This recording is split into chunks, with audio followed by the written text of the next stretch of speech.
Il silenzio è il suono delle sirene. Doppia cerimonia per l'addio a Massimo Boscolo, l'agente 34enne originario di Chioggia ma in servizio a Padova, morto sabato 9 ottobre scortando una gara ciclistica del team di Zanardi.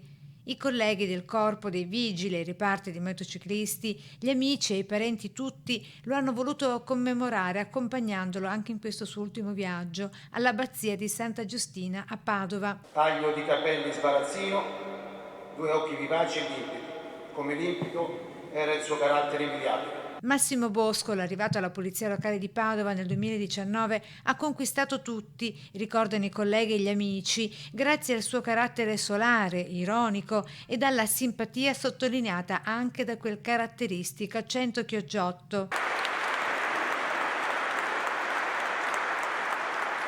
Dopo il saluto della sua città adottiva, Padova, che gli è stato rivolto dal sindaco Sergio Giordani e dall'amministrazione, nella vicinanza alla famiglia, l'ultimo viaggio verso Chioggia, dove si sono svolti i funerali, con il cordoglio anche del neoprimo cittadino Mauro Armelao.